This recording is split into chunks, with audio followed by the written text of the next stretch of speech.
आसान है। ठीक, चलो हम लोग आज पढ़ेंगे न्यूट्रिशन के बारे में। पोषण, पोषण क्या है जरा समझ लेते इस चीज़ को। है जीवधारी जिन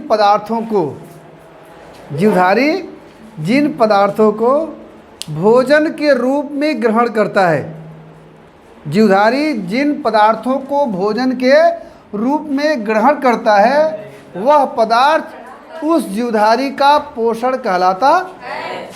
बात को समझिएगा। जीवधारी जिन पदार्थों को भोजन के रूप में ग्रहण करता है वह पदार्थ उस जीवधारी का पोषण कहलाता है। जैसे मनुष्य भोजन के रूप में किनको ग्रहण करता है? रोटी को, दाल, चावल, सब्जी, ये सब क्या है? मनुष्य का पोषण है। यह मनुष्य का क्या है? पोषण है। ठीक वैसी तरीके से अलग अलग जीवों का अलग अलग पोषण होता है। पोषण मुख्य रूप से दो श्रेणियों में बांटा जा सकता है। पहला होता है स्वपोषी पोषण, स्वपोषी पोषण। दूसरा होता है विषम पोषी पोषण। स्वपोषी पोषण और विषम पोषी पोषण, स्वपोषी पोषण और विषम पोषी पोषण। विषम पोषी पोषण, चलिए ध्यान दीजिएगा। स्वपोषी पोषण ऐसे पोषण या ऐसे भोजन भी कह सकते हैं, ऐसे पोषण जिन्हें जीवों द्वारा स्वयं से सूर्य के प्रकाश द्वारा बना लिया जाता हो या बनाया जाता हो, उसे स्वपोषी पोषण। जैसे मंड, जिसको बोलते हैं स्टार्च, मतलब मंड। मंड क्या है? पौधों का भोजन है, हरे पेड़ पौधों का। हरे पेड़ पौधों का क्या है? अगर कोई पूछ दे कि हरे पेड़ पौधों का भोजन क्या है? मंड है। हरे पेड़ पौधे अपना भोजन कैसे बनाते हैं? सूर्य के प्रकाश से, प्रकाश संश्लेषण की क्रिया द्वारा अपना भोजन बनाते हैं। मनुष्य का भोजन क्या है? रोटी, दाल, चावल, सब्जी। हरे पेड़ पौधों का भोजन क्या है? मंड है, स्टार्च है। यह जो स्टार्च पौधा प्राप्त करता है, इस स्टार्च को पौधे स्वयं से खुद से बना लेते हैं या किसी अन्य दूसरे जीव से प्राप्त करते हैं? स्वयं से बना लेते हैं। तो मंड स्वयं से बनाया गया, तो मंड भी एक प्रकार का पोषण है। अच्छा, किस प्रकार का पोषण है? स्वपोषी पोषण है। और जिन पोषण को अन्य जीवों से प्राप्त किया जाता हो या जिस पोषण के लिए अन्य जीवों पर निर्भर रहना पड़ता हो, उन पोषण को विषम पोषी पोषण कहते हैं। अच्छा, स्वपोषी पोषण दो प्रकार का होता है। स्वपोषी पोषण दो प्रकार का होता है। पहला होता है प्रकाश संश्लेषी पोषण। जब कोई जीव अपना भोजन प्रकाश, सूर्य के प्रकाश के उपस्थिति में बनाता हो या सूर्य के प्रकाश के संश्लेषण से बनाता हो, तो उसको प्रकाश संश्लेषी पोषण कहते हैं। दूसरा होता है रसायन संश्लेषी पोषण। जब कोई जीव अपना भोजन किसी अन्य रसायन के संश्लेषण से बनाता हो, किसी अन्य रसायन के संश्लेषण से बनाता हो, उसको रसायन संश्लेषी पोषण कहते हैं। जैसे लोहा आप लोग देख रहे हो नहीं, लोहे में जंग लग जाती है। जब वो नमी और ऑक्सीजन को पाता है तो जंग लग जाती है और लोहा धीरे धीरे ख़त्म होने लगता है। उस जंग में कोई एक प्रकार का विशेष प्रकार का जीवाणु होता है, वह जीवाणु क्या करता है, उस लोहे को धीरे धीरे खा जाता है। तो लोहा एक प्रकार का क्या हो गया, आयरन। आयरन एक प्रकार का रसायन है। समझ में आ रहा है कि नहीं आ रहा है? तो रसायन को संश्लेषित करके अपना पोषण प्राप्त करा है, इसको रसायन संश्लेषित पोषण कहेंगे। विषम पोषी पोषण, विषम पोषी पोषण को 3 भागों में बांटा जा सकता है। पहला होता है परजीवी, परजीवी। दूसरा होता है मृतोपजीवी। तीसरा होता है सहजीवी। परजीवी, जब कोई एक जीव दूसरे जीव के ऊपर, पर का मतलब ही होता है ऊपर, पर का मतलब ही होता है ऊपर। जब कोई एक जीव दूसरे जीव के ऊपर लग करके उसी जीव से अपना पोषण प्राप्त करता हो तो उस पोषण को परजीवी पोषण कहेंगे और उस जीव को भी परजीवी जीव कहा जाएगा। समझ में आया कि नहीं है? जैसे जूं, खटमल, मच्छर, जोंक, ये सब परजीवी हैं। ये क्या करते हैं, दूसरे जीव के ऊपर चिपक जाते हैं और भोजन के रूप में जिस जीव से चिपके होते हैं उन्हीं के खून को अपने भोजन के रूप में उनको चूसते हैं। तो जो खून चूसा जा रहा है वह पोषण एक प्रकार का हुआ। वह पोषण कैसा है, परजीवी पोषण हो गया। और जो उस भोजन को प्राप्त कर रहा है, जैसे जोंक हो गया, मच्छर हो गया, वह परजीवी जीव कहला रहा है।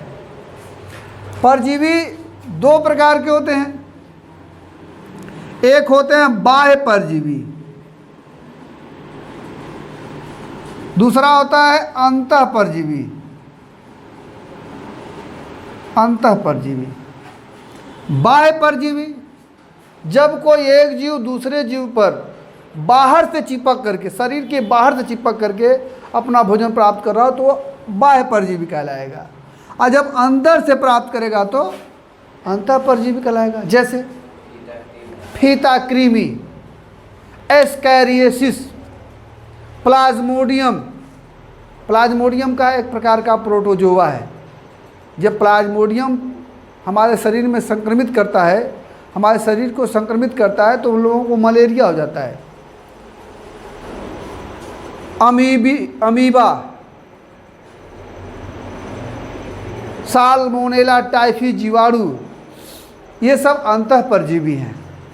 अच्छा, मृतोपजीवी, जब कोई जीव किसी जीव के मरी हुई, सड़ी हुई, गली हुई शरीर से अपना भोजन प्राप्त करता है, पोषण प्राप्त करता है, तो ऐसे जीवों को मृतोपजीवी कहा जाता है। जैसे कुकुरमुत्ता। कुकुरमुत्ता क्या है, ध्यान दीजिएगा सभी लोग। जैसे आलू एक प्रकार का पौधा हो गया, पौधा भी जीव होता है, पौधा भी सजीव होता है। सब्जी लोग बनाते हो, रोज़ आलू के छीलन को एक ही जगह फेंकते चले जाते हैं लोग। एक ही जगह फेंकने से क्या होता है, आलू सड़ने लगता है, सड़ करके वह सड़ने गलने लगता है। जब सड़ गल जाता है तो वहाँ निकल जाता है कुकुरमुत्ता। कुकुरमुत्ता क्या करता है, आलू के सड़े हुए गले हुए हिस्से को ही अपने भोजन के रूप में उसको क्या करता है, ग्रहण करता है। इसलिए उसको मृतोपजीवी कहते हैं। सहजीवी, जब एक जीव दूसरे जीव को पोषण हेतु एक दूसरे को सहारा प्रदान करते हो। एक जीव दूसरे जीव को, एक जीव दूसरे वाले को पोषण प्रदान करता है और दूसरा वाला पहले वाले को पोषण प्रदान कराता हो, तो ऐसे जीवों को सहजीवी बोला जाता है। जैसे राइजोबियम और मटर। मटर के जड़ में गांठ पाई जाती है, उस गांठ में राइजोबियम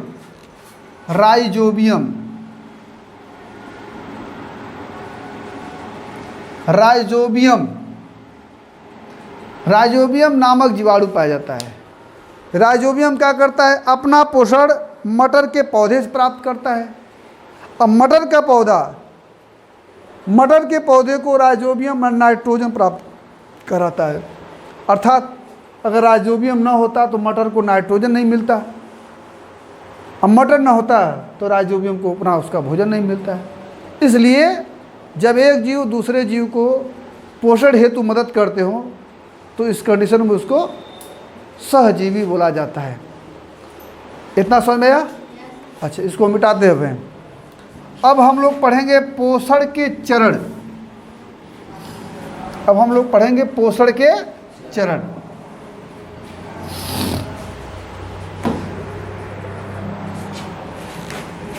पोषण के चरण, पोषण के चरण।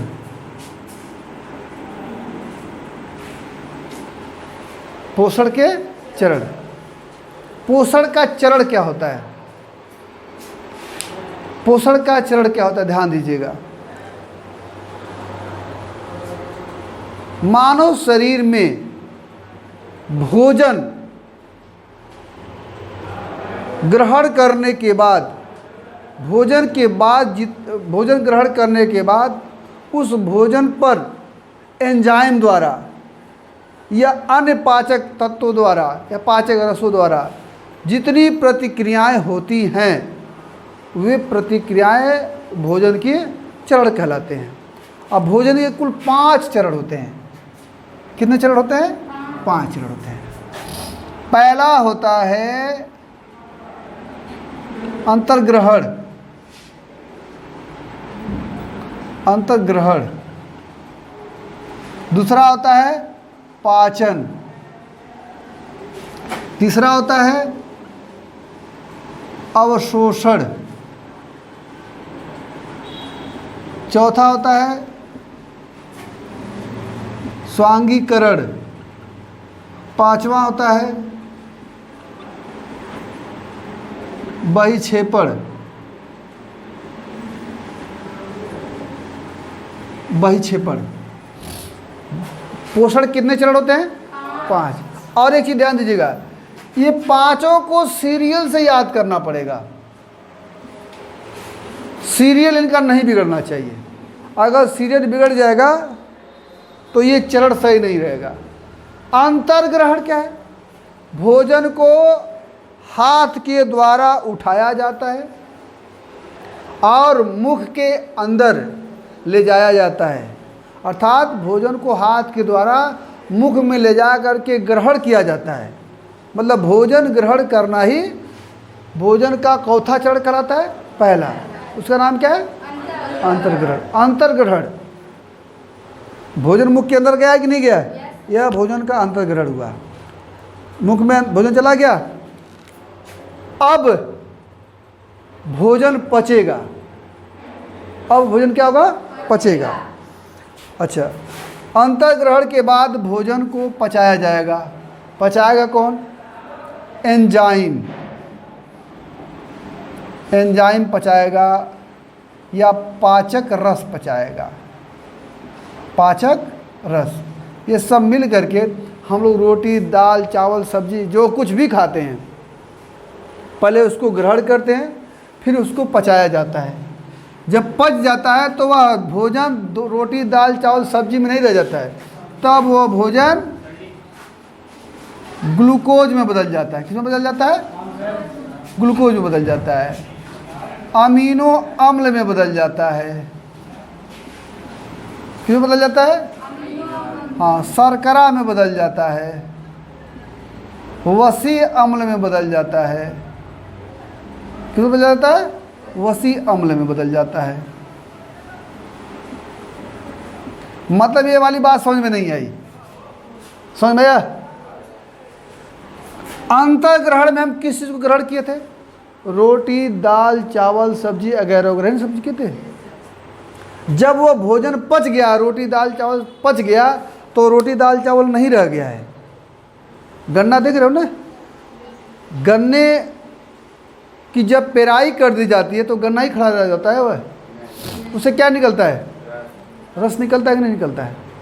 ठीक वैसे ही जहाँ हम भोजन को ग्रहण किए थे तो भोजन रोटी दाल चावल सब्जी था, किंतु जब उसको पचा दिया गया तो वह रोटी दाल चावल नहीं रह गया। अब वो किस में बदल गया है? किस में बदल गया है? ग्लूकोज, अमीनो अम्ल, शर्करा और वसी अम्ल में बदल गया है। समझ में आ रहा है कि नहीं आ रहा है? बंद करिए फिर से। देखिए, भोजन ग्रहण करने में हम जिस चीज़ को भी ग्रहण करते हैं, ठीक है, जब वो पचता है तो उसमें तमाम प्रकार के एंजाइम और पाचक रस मिलते हैं। मतलब यही सब मिल करके उसको क्या करते हैं? पचा देते हैं। जब वो पचा देते हैं तब वह भोजन रोटी दाल चावल सब्जी नहीं बचता है, वह किस में बदल जाता है? ग्लूकोज में, शर्करा में, अमीनो अम्ल में और वसी अम्ल में। मतलब जब वह रोटी था, चावल था, दाल था, तो ये पचा हुआ भोजन था या कि बिना वो पचा हुआ भोजन था? कैसा भोजन था ये? बिना पचा हुआ भोजन था। जब इसमें ये सब मिल गए एंजाइम और पाचक रस, तब ये पच गए, तब ये पच करके यही सब इसमें बदल गए। मतलब इसको हम बोल सकते हैं पचे हुए भोजन। क्या बोल सकते हैं? पचे हुए भोजन। मतलब जब भोजन पच जाता है तो ग्लूकोज में, अमीनो अम्ल में, वसा में, शर्करा में, इसमें बदल जाता है। समझ में आया कि नहीं है? नहीं समझ में आ गया ना? जब ये भोजन पच गया तो हमारी शरीर में आंत पाई जाती है, छोटी आंत, बड़ी आंत पाई जाती है। छोटी आंत व बड़ी आंत पाई जाती है। आंत की दीवारों द्वारा इसको अवशोषित कर लिया जाता है। जैसे पानी गिरा हो और उस पर सोखता आपकी भाषा में गिरा दिया जाए तो सोखता पानी क्या कर लेता है? ठीक उसी तरीके से इस पचे हुए भोज्य पदार्थों को आंत की दीवारें अवशोषित कर लेती हैं। चौथा चरण है ये। अच्छा।